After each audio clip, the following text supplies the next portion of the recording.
Assalomu alaykum, hurmatli Fikrlab podkastini kuzatuvchilari.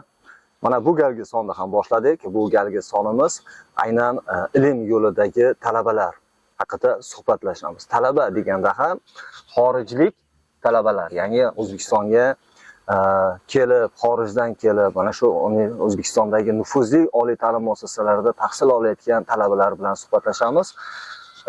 Avvalambor assalomu alaykum. Assalomu alaykum. Bizni podkastimizga o'sha syomkasiga rozilik bildirganingizdan xursandman.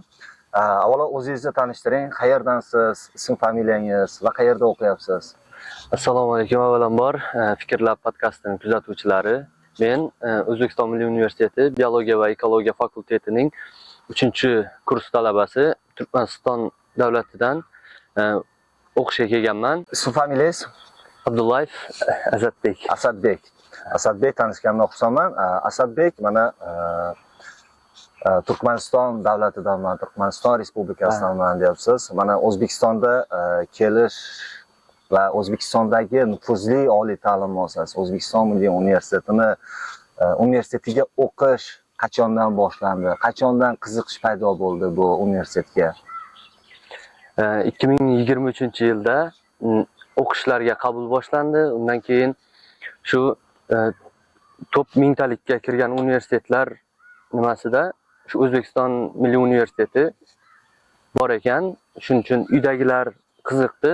Ham Toshkent yaqin, ham qo'shni davlatimiz, o'xshashliklar ko'p deb keyin shunga qiziqib hujjatlarni topshirdim. Hujjatlarni topshirdik, keyin suhbatdan o'tdik. Keyin vizamizni chiqarib berdi. Mana o'qiyapmiz, 3-kurs bo'ldik. Nega aynan o'sha O'zbekiston Milliy universiteti? Nega aynan shu yer? Undan oldin qiziqishlar bo'lgan-ku, balki internetdan qiziqgandirsiz yoki tengdoshlardan eshitgandirsiz. Boshqa variantlar ham bo'lganmi? Ha, boshqa variantlar bo'lgan. Rossiyaga qiziqib ko'rganmiz, Turkiyaga. Urganch davlat universitetida opamiz o'qigan. O'zbekistonda qarindoshlarimiz o'qiganda ular aytgan, shu O'zbekistonda o'qi, qiynalmaysan, tili bir, yaqin, qardoshmiz, qadriyatlarimiz ham bir, madaniyat, hamma narsamiz bir xil, hech qanday qiynalmaysan, odamlari ham yaxshi, samimiy, do'st bo'ladi.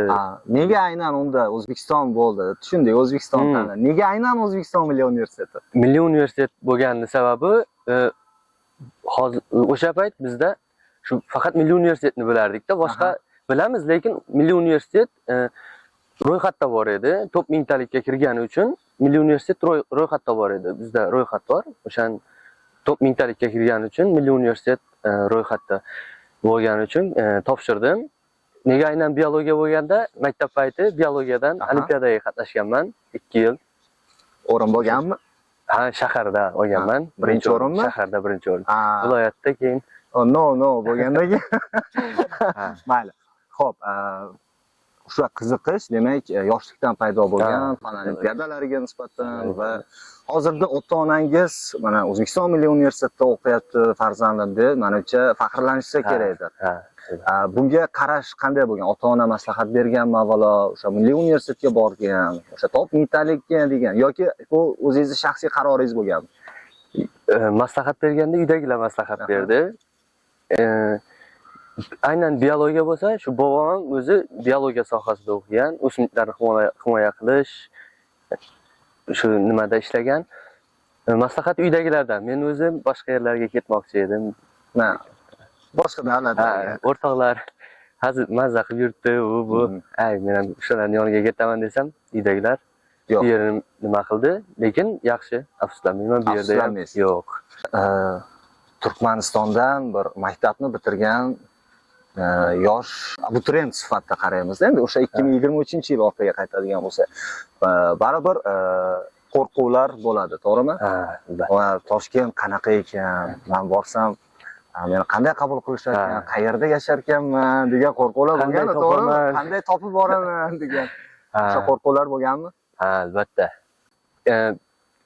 Chegaradan o'tganimizdan keyin Urganchda o'qiydigan opamiz Telegram o'rnatib berdi, lokatsiya tashlashni o'rgatdi, bunday tashlanadi, unday.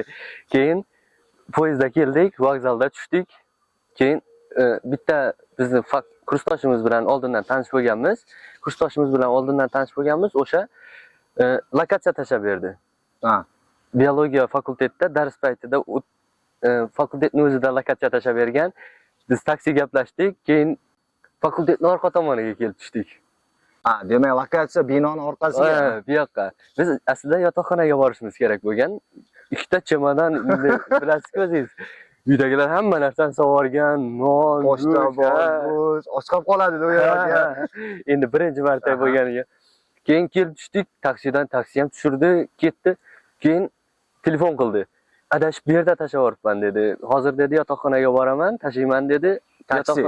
Yo'q, lokatsiyani. Ha, lokatsiyani. Ha, yotoqxonadan boraman. Bu yerga kelishlaringiz kerak dedi. Narsalarni qo'yib turishga dedi. Keyin yotoqxonani lokatsiyasini tashladi. Shunday ko'rsak, uzoq emas. Narsalar og'ir, qo'l juda ham qiynalib ketdik. Korzinkani oldiga chiqishga charchab qoldik-da, korzinkani oldiga.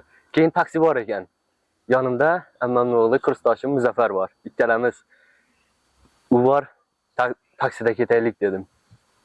Keyin aytdi, taksi dedi, hozir dedi, biz dedi, bilmasligimizni nima qilib dedi, ko'p pul oladi dedi. Boshqacha qilamiz dedik.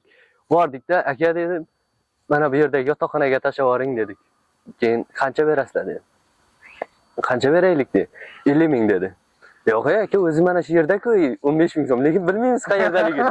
15 ming so'mdan beramiz dedik. Har bittaga 15 ming berasizlarmi? Ha, xo'p. Keyin shunday qilib taksida bordik, narsalarimizni qo'ydik. Keyin kelganligimizda rektoratga borib, hujjatlarni ko'rsatdik. Keyin fakultetga keldik. Keldik deb nima qildik? Endi olganda shu qo'rqmaslik kerak ekanda. Yo'l topiladi o'zi. Hech qanday tanish bo'lmaganda ham, nima bo'lganda ham bir xohlagan odamdan so'rab, bilib topib olsa bo'ladi. Yo'lni topib ketsa bo'ladi, albatta. Mana shu hozir chegaradan o'tdim, poyezdda keldim, keyin taksida keldim deyapsiz. Yo'l-yo'lakay baribir taassurotlar bo'lgan, fikrlar bo'lgan, yoki xayolda orzular bo'lganda, shu bilan birgalikda qo'rquvlar ham bo'lganda juda kuchli. O'shadan keyin qaysi kimlardir balkim borsang qo'rqasan yoki bo'lmasam och qolib ketasan. Shunga o'xshash fikrlar ham bo'lgandi. Yolg'on bo'lib chiqqanlari ham bormi yoki to'g'ridan to'g'ri hammasi aytilgandek bo'lyaptimi? Ya'ni uydan o'rgatib yuborganday sumkalarga narsalarni solib jo'natib yuborganday bo'ldimi? Yo'q, yo'q. Fikr o'zgardi. Oldin qo'rqardik, bizni qo'shadimi, chet elliklar ajratib qo'yishadimi deb. Yo'q. Kelganimizdan shu yotoqxonaga joylashgandan hammasi aka deb tanimaganga aka sizlab gapirib, keyin o'sha bir kunning o'zidayoq fikrimiz o'zgarib ketdi. O'sha kunning o'zida. Boshqa xonaga kiramiz, tanimasa ham keling aka. Bizga boshqacha qarayapti hamma, mehmon deb. Bizni hurmat qilyapti hamma. Даже o'qituvchilar ham mehmon deb qo'rqmaslik kerak. Misol mana O'zbekistonni ko'rganingizda birinchi ko'rishingiz bo'lgan 2023-yilda mana O'zbekiston Milliy universitetini ko'rganingizda taassurotlar qanaqa bo'lgan? O'zbekiston mana men talaba bo'ldim. Va agar odam ichiga sig'may ketadi. Shunaqa. Rektoratning binosi bor-ku, internetda ko'rganmiz, boshqacha bir chiroylida. O'zim borganda shuni nimasida tagida rasmga tushib, istoriyaga qo'yaman. Birinchi bo'lib deb keldik. Rostdan ham ichiga kirsak, katta, ham tashqarisi ham chiroyli. Bir his qilib boshladik-da o'zi. Talabalikni his qilib boshladik o'zi. Eng hayratlanarlisi nima bo'ldi o'sha vaqtda? Misol, rektoratning tagida o'sha mashhur zinalar, mashhur internetda ko'rganlarimiz o'zi hayratlanadi-da bu. Eng qaysi bir hayratlanadi? O'sha internetda ko'rganingni hayotda ko'ryapmiz, o'zi boshqacha bo'lyapti. Bir studentlikni his qilib boshlar ekansiz-da. Hurmatli kuzatuvchilar, men qo'shimcha qilib ketmoqchiman. Hech qachon qo'rqmaslik kerak. Albatta. bundan bir 15 yil orqaga qaytamiz. Men abituriyent bo'lib kelganman. O'sha O'zbekiston Milliy universitetiga ilgari qog'ozlar bo'lardi, papka topshirardik. Onlayn degan tushunchalar yo'q, qo'ldagi qog'ozdan hujjat topshirardik. rektoratni oldiga kelganmanda hujjatlarni topshirib, bir kun oldin DTM qog'oz berdilar. O'sha qog'ozni olib, keyin imtihonga kirishga. Qog'ozni olish uchun kelganman. Qog'ozni oldim. Metroga qarab bir kishi yo'lda ko'rsatdi. Ketyapman, metroga tushdim. Qarindoshlarnikiga borib bir kecha qoldik, ertalab keldik. Xuddi sizga o'xshab men Toshkentni bilmayman. Keyin taksi to'xtatdik. Qancha pul? Bu juda katta summa. Men u bilan viloyatimga yetib olaman. Yana metroga peshkom bordim. Keyin imtihon topshirib chiqdim. Imtihon topshirib chiqqandan keyin men o'sha mashhur zinani ko'rishdi. Orzu bo'lgan o'sha zinaga borishga harakat qilyapman. Taksi to'xtatdim. Nech pul bo'ladi? Imtihon xorijiy filologiyada bo'lyapti. Orasi chiqsa 500 metrda. Xorijiy filologiyada bo'lyapti. Imtihon ko'chaga chiqib, hozir Huvayda mebeli bor. O'sha yerdan taksi ushlayapman. O'zbekiston Milliy universitetining asosiy binosiga. U taksichi menga hayron. Bu juda katta uzun so'z aytdi. Bu uzoqdagi 50 ming bo'ladi. Xo'p. Va maqsad, orzu o'shani ko'rish. 50 ming ko'zga ko'rinmayapti. Bu hozirgi bir 300 ming pul. O'sha paytda. O'sha pul bilan keyin bordim. U meni shunaqangi taksi aylantirdi. Deyarli men butun Toshkentni ko'rib chiqdim-da. Keyin mana bino dedi. Men o'shanda ko'rib, mana haqiqiy zina. Keyin talaba bo'lgandan keyin bilsam, u 500 metr ekan. Toshkentni aylantiribdi-da. Xuddi shunaqa. Moslashish davri qanday bo'ldi? Misol, birinchi Turkmanistondan keldingiz, binoga, yotoqxonaga joylashdingiz, fakultetda o'qishlar boshlandi. Tilda bilish darajasi, misol o'zbekchaga juda yaqin turkmanistonlik tillar. Lekin hozir mana ravon o'zbek tilida gapiryapsiz. Moslashish qanday bo'ldi? Moslashish o'zimiz uyda gaplashadigan shevamiz, Xorazm shevasida, lekin uyda O'zbekiston teleradio kompaniyalari hammasini kanallari bor uyda. Demak Turkmanistonda to'g'ri o'zimizni media, televideniya hammasi bor, ko'rsatadi.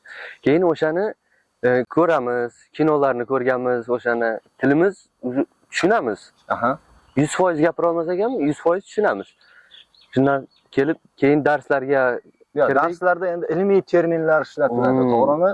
Misol zoologiya fanlari, biologiyada umumiy ilmiy terminlar ishlatiladi. O'shanda qiyinchilik bo'lmadimi? Yo'q.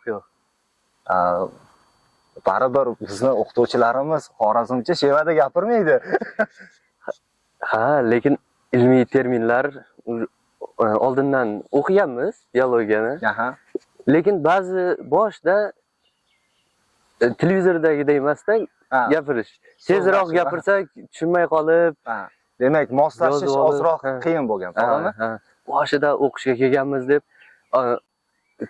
Ma'ruza ustoz gapirayotganini diktofon qilib olardik. Demak yana qaytadan eshitish uchun. Keyin yozib olardik. Keyingi darsga qiziqtirib qo'yganda ustoz, keyingi dars kim savollarga aktiv qatnashib nima qilsa, oraliqdan nima qilaman? 5 avtomat o'tkazaman.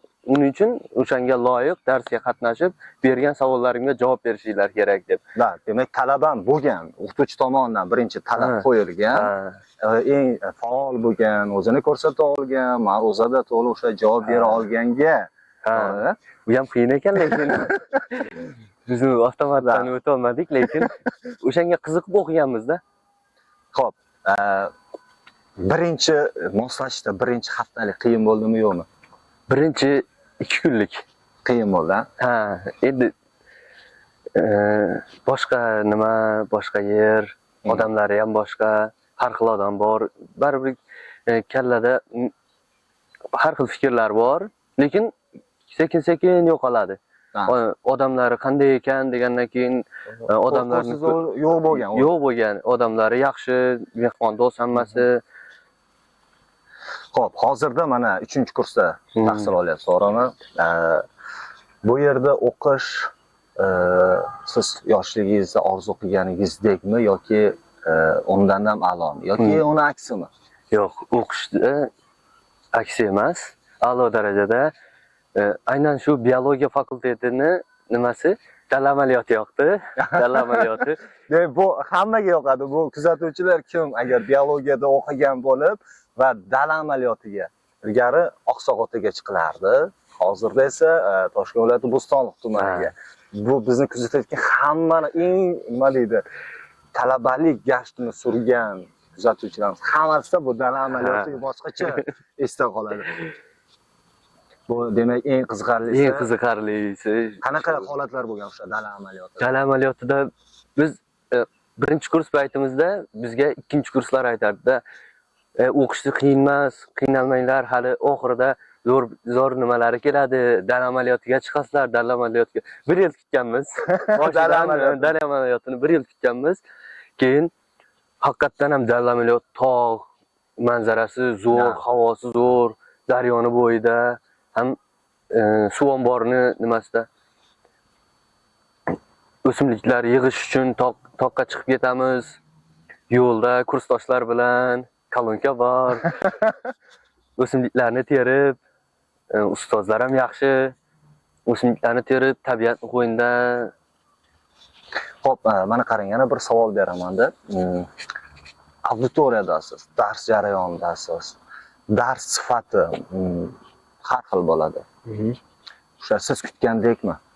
Dars sifati, ya'ni o'qituvchini sizga talabalarga nisbatan berayotgan ma'lumotlari qoniqtira oladimi sifati? Albatta. Oliy darajada desak ham bo'ladi. Sababi misollar bilan bizni o'qitadigan o'qituvchilarni hammasi, deyarli hammasi professor o'qituvchilar.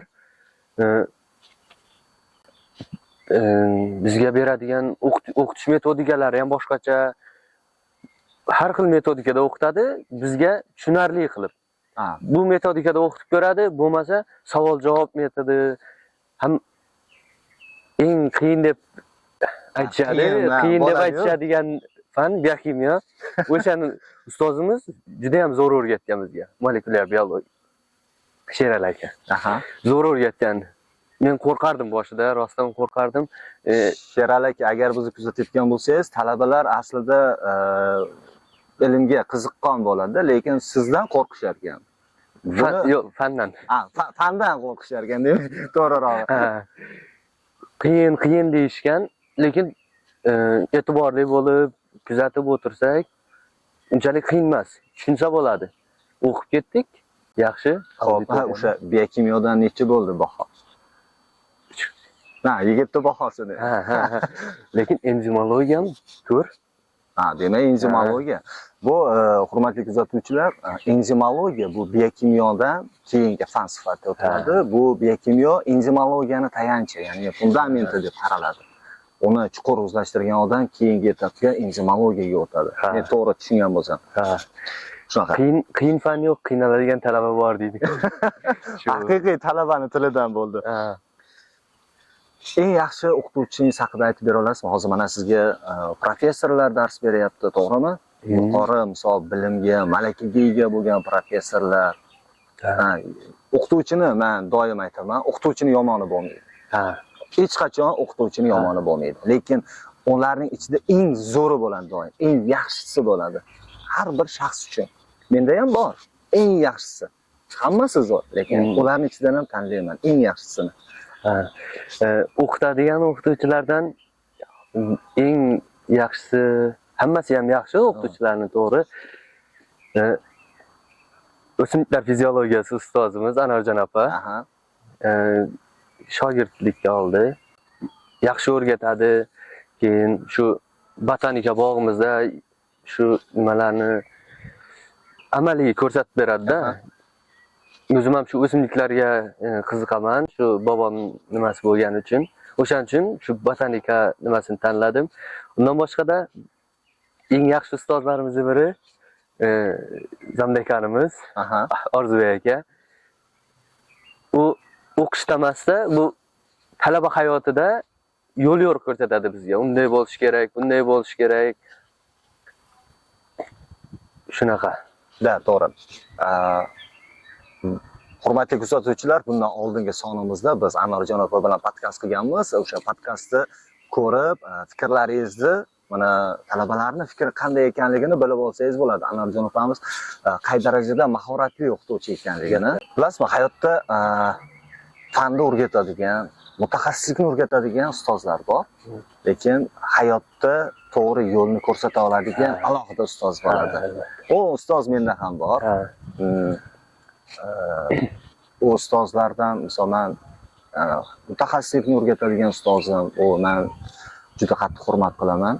Ilmga kirishimga yoki ilm yo'llarini bittalab tushuntirib beradigan inson bor. Bu Jabbor Bahrom aka.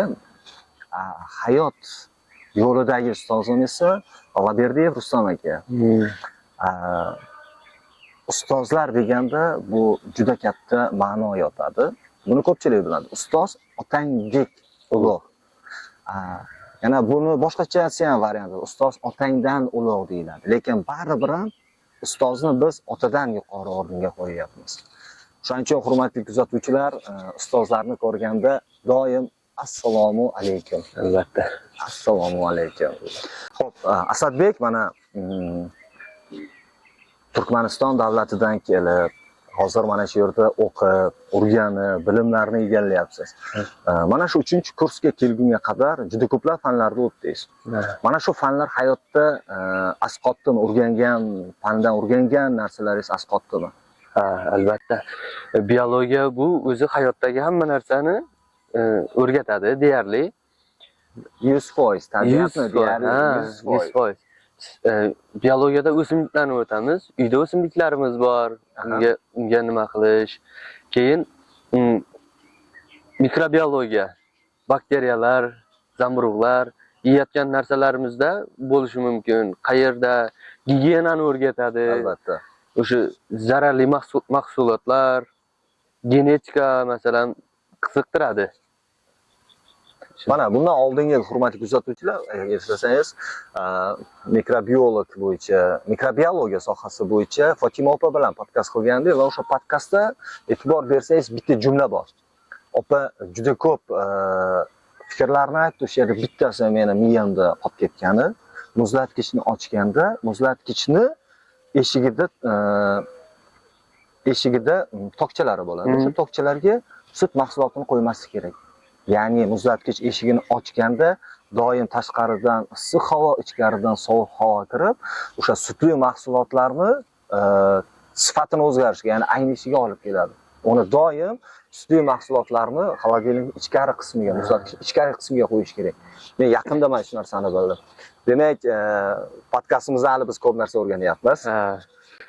Xo'p, demak, xulosa qilib aytganda, fan nuqtai nazaridan o'rgangan fanlaringiz hozir hayotda o'rni, foydasi bo'lyapti o'rgangan fanlaringiz. Juda katta o'rni. O'qishdan tashqari nimalar bilan shug'ullanasiz? Toshkentda hayot qanaqa bo'lyapti?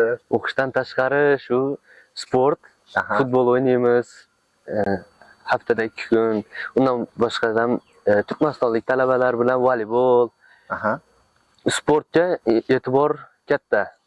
Sharoitlar bor, futbol gazonlar, maydonchalar bor, sport zali.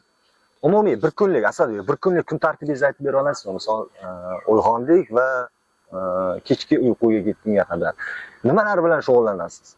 Uyg'onamiz, yuvinish, keyin choy har kun ichmaymiz. Ha, yo'q bormi?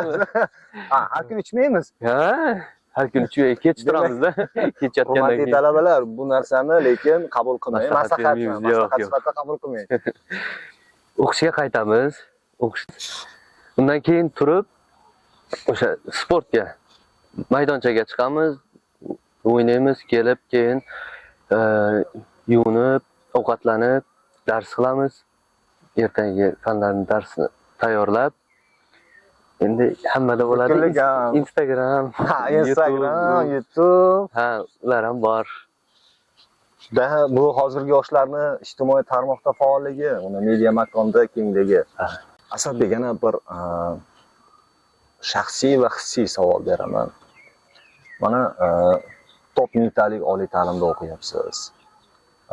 Solishtirish yaxshi emas, lekin solishtirib ko'rganmisiz? Mana o'zingizdan sezasizmi? O'zingizda rivojlanayotganingizni, misol 3 yil orqaga qaytsak, abituriyentlik davrligingiz yoki maktabdagi davrlaringizda bilan hozir taqqoslasangiz, mana shu hozir sezasizmi, universitetda o'qiyapman va o'zgarishlar bo'lyapti menda deb hech fikr qilganmisiz? Ha. Ozgina bo'lsa ham talabalik mas'uliyatini his qildik. Keyin o'qiyotgan universitetimiz ham nufuzli universitet. O'shaning uchun yaxshi o'qish kerak. Undan keyin uyga borgandan keyin ham shu milliy universitetda bitirib kelibdi degan deyishadi. Yaxshi bilim olish kerak. Bilimni berishyapti yaxshi. Qabul qilsak bo'ldi. Yaxshi beryapti bilimni. Aha. Mas'uliyat bor. Demak, o'sish bor, O'sish bor. rivojlanyapsiz. Albatta. Yoki O'z faqatgina ishlab, Instagram, YouTube'da rivojlanyapsizmi? yo'q. Fan nuqtai nazardan. Fan nuqtai nazardan ko'p narsaga o'rgandik. Boshda o'qish yoqmasdi hozir, lekin O'sha demak qiziqish ortib ketdi. Doim qiziqish bo'lsin. Mana yotoqxonada yashayman deyapsiz. Yotoqxonaga joylashish qanday bo'lgan yoki misol yotoqxona ham deyarli hammani qabul qiladi-yu, lekin uni ham chegarasi bor-da baribir albatta. Yotoqxona olish jarayoni qanday bo'ldi? Yotoqxona qanaqa? Yotoqxonada qanday yashash yoki taqqoslagansizmi uy bilan yotoqxonani? O'sha ota-onadan izoda bilaman, tushunaman buni. Kelgan kunimiz narsalarimizni qo'ygandan keyin hujjatlarimizni topshirishga ketdik. Undan keyin yotoqxona berilmayapti, уже to'lgan deyishdi. Yotoqxonalar to'lgan dedi. Keyin narsalarimiz yotoqxonadan kirgan joyga qo'ydik, kamerani tagiga. Kvartira qidirishga ketdik. Talabada baribir kamerani tagiga qo'ydik. Kvartira qidirishga ketdik, bordik, kvartirani gaplashdik. Qanchadan $50 yo oyiga yo kuniga? Har odamga. U kvartirada 4 ta xona bor. Har xonadan bir 10 ga yaqin odam borda. Keyin bordik, gaplashdik. Hozir narsalarimizni olib kelamiz dedik. Kech bo'lib ketgan. Keldik yotoqxonaga. Yotoqxonaga kelsak, o'sha payt tanishib ulgurmaganmiz. Zamdekanimiz Orzu aka, keyin tutorlar yotoqxonaning oldida turgan ekan. Biz narsalarimizni olib chiqib ketayotgandik. O'shanda kimsizlar, qayerga ketyapsizlar dedi. Keyin biz ham bilmaymiz, yotoqxona nima qilgan, narsalarimizni olib ketyapmiz, qayerga borasizlar dedi. Mehmonxonaga yo kvartira toparmiz dedik. Shu yerda to'xtab turinglar dedi, turib turinglar dedi. Yotoqxona so'radingizlarmi dedi. Yotoqxonalar to'lgan deyishdi dedi. Keyin o'zini nimasi ro'yxatini ko'rdi. 4 ta bo'sh joy bor ekan, o'g'il bolalardan. 4 ta bo'sh joy bor ekan. Keyin turinglar, sizlarga joy beraman dedi. Bo'sh joyim bor ekan dedi. Kech bo'lib ketgan, lekin ertaga shu to'lovlarni qilasizlar, arizani ertaga yozasizlar, bugunlikcha joylashasizlar dedi. Endi mehmon sifatida. Mehmon sifatida, ha. Biz ham xursand bo'ldik. Darrov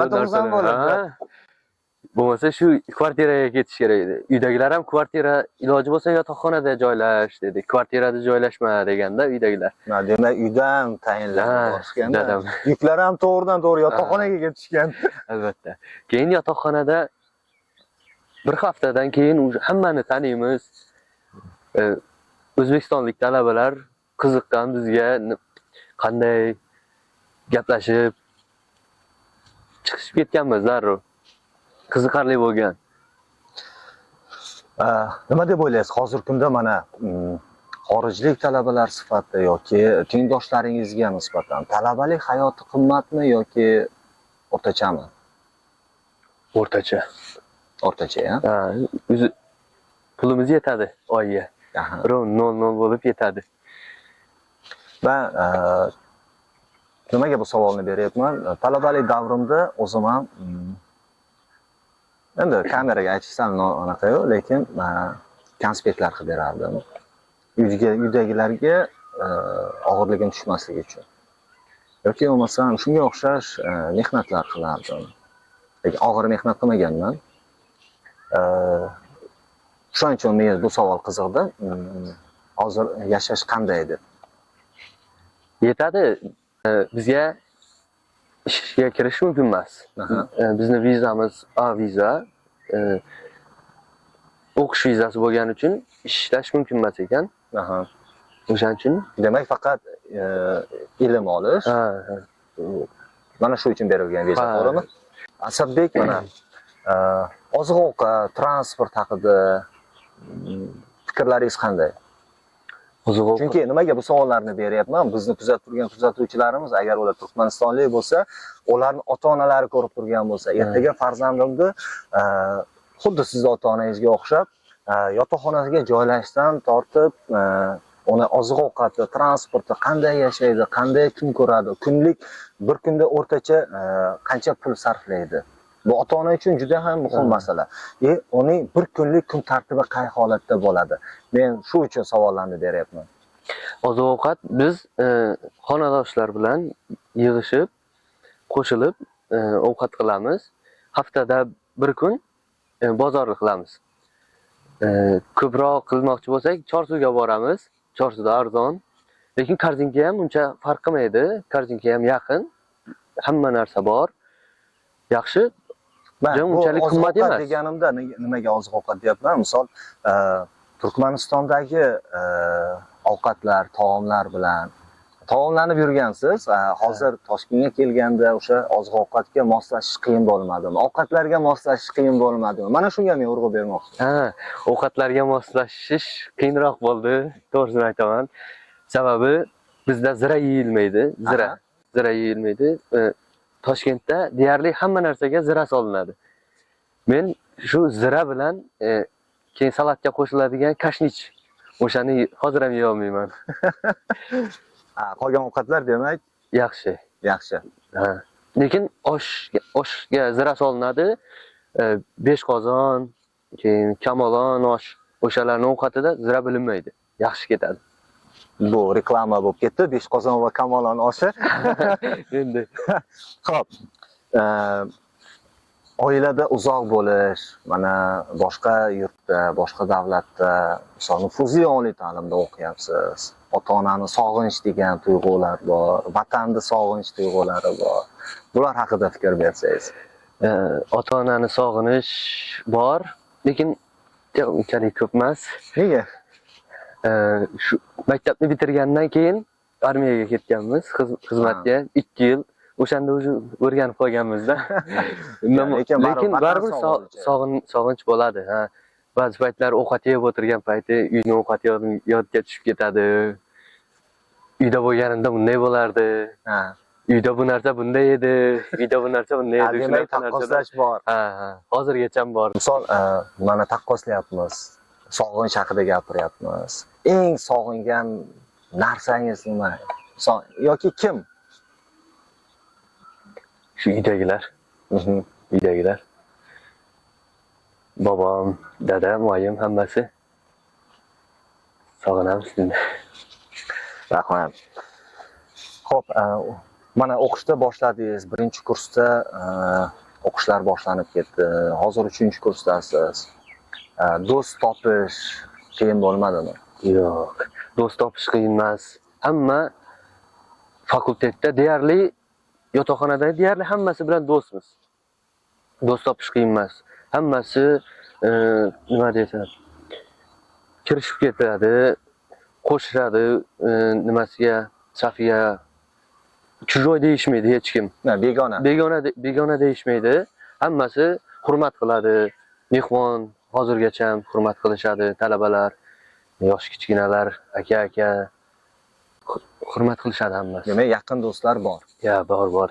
Do'stlar hammasi bilan deyarli hammasi bilan do'st. Mana men ko'pchilikdan eshitganman yoki siz o'zingizda misol Toshkent yoki o'sha O'zbekiston Milliy universiteti degan qarashlar, fikrlar, orzular bular noto'g'ri bo'lib chiqdimi hech? Yo'q. Orzular shu havas qilganimizdek. Havas qilganingizdek. Toshkent ham, universitet ham havas qilganimizdek. Ta'lim sifati, odamlari, ustozlar hammasi yaxshi. Havas qilganimizdek. Sport bilan shug'ullanmoqchi bo'lsak, sport sharoitlari bor. O'qish desak, o'qish yuqori darajada, hammasi zo'r. Asadbek, mana Turkmanistonlik abituriyentlar, tanishlaringiz, qarindoshlar yoki vatandoshlar Evet. O'zbekiston Milliy universiteti haqida so'rashsa yoki o'sha yerga o'qishni men ham xohlayman desa, qanday ta'riflab berardingiz? Birinchidan ta'lim sifatini yaxshi deya olaman. Sharoitlar zo'r. Yotoqxonalari ham, dars xonalari ham, ta'lim sifati zo'r. Amaliyoti ham yaxshi o'tadi. Masalan, botanikami? Mana botanika bog'lar, oranjeriyalar, genetikada nimalar bor, quyonlar, kalamushlar o'stirilib, amalda tajriba usti bilan o'tamiz. Biofizikada hamma o'tayotgan fanlarimizni tajribali amaliy qismi o'zimiz ko'zimiz bilan ko'rib, qo'limiz bilan qilyapmiz-da o'sha nima tajribalarni. Mana YouTube'da ko'rsatib qoladi. O'sha o'qituvchilar quyonlarni so'yib, kalamushlarni so'yib, misol qurbaqalarni so'yib ko'rsatib, xuddi shunaqami? Ha. Birinchi kurs paytimizda o'sha quyonni ustida tajriba o'tkazilgan video konferensiyada aniq esimda yo'q, Oksfordmi, Garvardmi universitetidan ham qo'shilib odam va hayvonlar fiziologiyasi kafedrasida nima bo'lyapti? Tajriba bo'lyapti. O'shanda qatnashganmiz. Qo'lqop kiyib, xalat kiyib, yordamlashib turganmiz-da. O'shanda boshqacha bo'lganda, u boshqacha hissiyot bo'lgan ekanda, haqiqiy mana top mingtalikka kirgan universitetda o'qiyapman. Ha. Qo'l bilan qilib, amalda yaxshi o'tilyapti darslar. Rostini ayting, misol mana kelganingizdan hech afsuslanganmisiz? Baribir bo'ladi. Qaysidir jihatlarida bo'ladi. Bo'lganmi? Imtihondan yiqilgan paytim bo'lgan. Imtihondan yiqilgan paytim afsuslanganman. O'qib nima qilardim deb.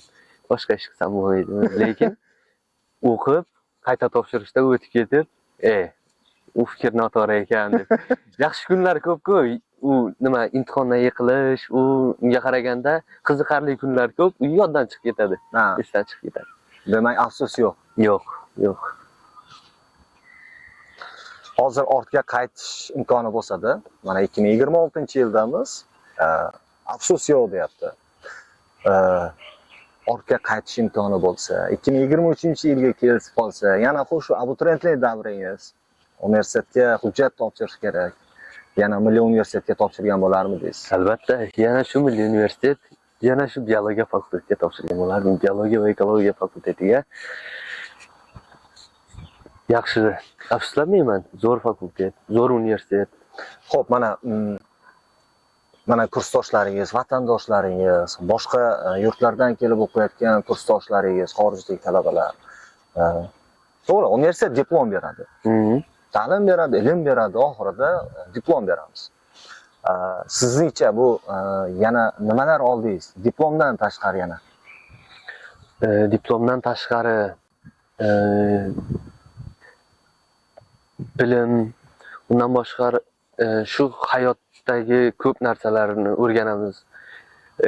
Studentlik, pulni tejab ishlatish, endi pulsiz kunlar ham bor, o'shanda ko'p narsani o'sha uyda yurgan payti erkatoy bo'lib yurgan ekanmiz. Ozgina bo'lsa ham ulg'ayganimizni nima qilamiz? Mas'uliyat bor ekan, o'shalarni demak ulg'ayibsiz, ha? Har xil odamlar bor, ularga qarab kimlar ustozlarga havas qilib, men ham shunday bo'lsam, hamma ko'p akademik ustozlar bor, professorlar bor, obro'li, havas qilib, o'shalarga o'xshashga harakat qilib. Xo'p, bu yerda sizni o'qish qanchalik o'zgartirdi? Mana havas qildim deyapti, ulg'aydim deyapti. Baribir o'zgartiradi-ku insonni.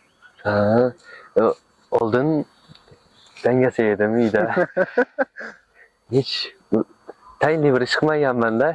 To'g'risini aytib qo'yarganda, lekin to'g'risi, faqat shu uyda ertalabdan obedgacha bozorda, obeddan keyin yotib uxlab, keyin ko'chaga chiqib ketib, hech qanday bir mas'uliyatli nima yo'q edi-da. nima qilsam ekan u bu. Faqat shu bekorchilik bilan.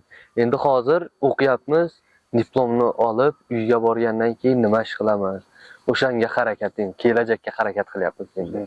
Xo'p, misol mana kelgusida mana 2 yilda yoki 1 yilda 2 oydan keyin yana qabullar boshlanadi. Yangi keladigan misol xorijlik talabalarga nimadan qo'rqmaslikni tavsiya berasiz? Bari qo'rquv bo'ladi abituriyentga nisbatan. Albatta. Birinchidan kelganimdan keyin nima qilaman deb qo'rqmaslik kerak. Qanday topaman, nima bo'ladi, hech kimni tanimayman, unaqa fikrlar bo'lmaslik kerak. Shu sekin-sekin bo'laveradi, topib keladi. Mana men topib keldim men topib keldim-ku. Undan keyin muhit unaqa yomon emas. Hamma kelgandan keyin уже mehmon deb o'ziga qo'shadi. Ajratmaydi hech kim. Mehmondo'st juda ham hurmat qiladi. Yoshi kichkina ham, yoshi katta ham, o'qituvchilar ham hammasi hurmat qiladi. Bilmaydi deb yoki u tanbeh berib, ne qilmaydi. O'rgatishga harakat qiladi, bosib qo'ymaydi. Xo'p, mana qarang. Yana bir savol, o'z-o'zidan savollar to'g'ri keladi. Bu universitet kimlarga mos kelmaydi? Sizning fikringiz, kimlarga mos kelmaydi? Bu universitet ham o'qib, ham ishlayman. O'qish bir gap bo'lar deydiganlarga mos kelmaydi. Aniq bir maqsadi yo'qlarga mos kelmaydi. Aniq bir maqsadi yo'qlarga. Demak, o'qishmi? Faqat o'qish bo'lish kerak. O'qish, ha. Kelajakda rejalaringiz qanday? Kelajakda Mana biologiyani o'qidim, deyapsiz. Ulg'aydim. Afsuslanmayman. Ko'p narsani o'rgandim, deyapsiz. Endi rejalar ham bor-ku, to'g'rimi? Shu bobomday shu o'simliklarni himoya qilish inspeksiyasida ishlagan. Shu men ham shu yo'ldan ketishni niyat qilganman. Undan boshqa shu o'zimizni uyimizda har xil o'simliklarni yetishtirish niyatim. Har xil. Demak, uyda, xonadonda. Ha. Biz hovli uyimiz 32 sotik. Qancha? 32. Bu 6 ta 7 ta hovli bu bizda. Bilmadim. O'shani har xil bir bu yerda bizda yo'q o'simliklarni nima qilib o'stirish. Giloslar masalan yo'qdi menga. Katta. Misol qarangda, Qizil kitob kirgan o'simliklar bormi misol Turkmanistonda? Bor, Turkmanistonda bor qizil kitob kiritilgan o'simliklar. O'shalardan misol O'zbekistonda ko'rdingizmi, solishtirdingizmi? Bu, ya'ni aytmoqchi bo'lganim, dunyo qizil kitobi bor va davlatlarning qizil kitobi bor. Ya'ni transchegaraviy degan tushunchalar bor. Misol, balkim u o'simlik Turkmaniston davlatida qizil kitob kirgan, lekin bizda kirmagan bo'lishi ham mumkin. Lekin bizda qizil kitob kirgan, lekin u yerda kirmagan bo'lishi ham mumkin. Ayrim o'simliklar butun dunyoda qizil kitob kiritilgan. Mana shunday o'simliklarni hech o'ylab ko'rdingizmi? Ko'rdingizmi? Ko'rgan nima, tog'da o'sadigan lolami? O'sha bizda ham bu yerda ham qizil kitobga kiritilgan ekan. Lekin qumda, cho'lda o'sadigan sazaq deymiz. Sazaq nima? Sazaq yaxshi yonadi. Shashlikka zo'r, lekin yoqish mumkin emas, qizil kitobga kiritilgan. O'sha bizda qizil kitobga kiritilgan, bu yerda lekin to'shni bilmadim. Ko'rmadingiz ham? Yo'q, bu yerda cho'llik yo'q. Lekin poyezdda ketayotganda, Buxoroning nimasidan o'tayotganda o'sha bo'lishi kerak.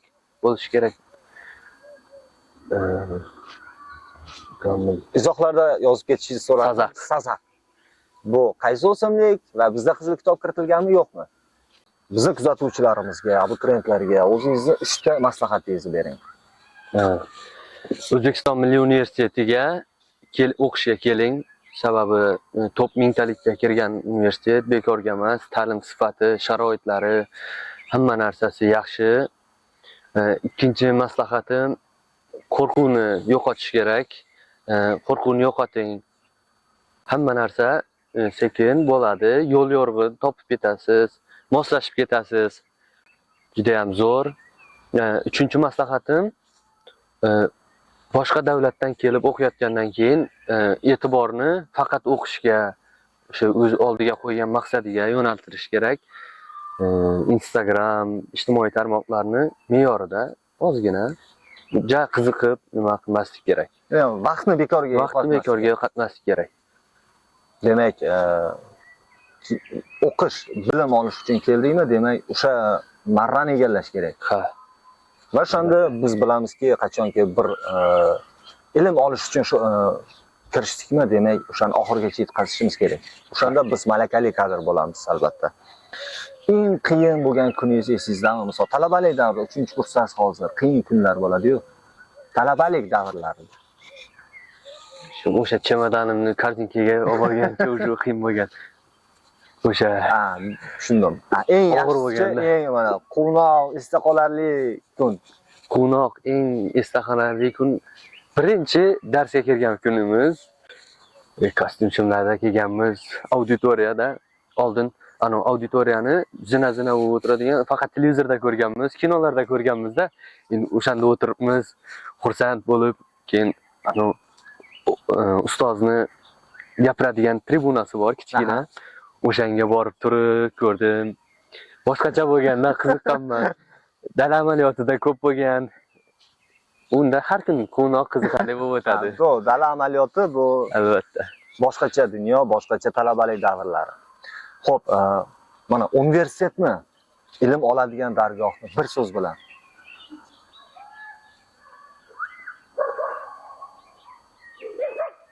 Eng zo'r. Eng zo'r, Eng zo'ri. Xo'p, shu bilan podkastimizni yakunlaymiz. Bizni kuzatib turgan abituriyentlar yoki xorijlik talabalar bo'lsa, mana real hozir o'qib turgan, 3-kursda o'qib turgan Asadbek. Savollar bo'lsa, Telegramini linkini qoldiraman. Hammaga xayr deyman. Fikrlaringizni izohlarda qoldiring. Keyingi podkastimiz kim va nima haqida bo'lishini izohlarda yozib qoldiring. Sizga rahmat Asadbek. Sog' bo'ling. Rahmat. Fikirler uçurar.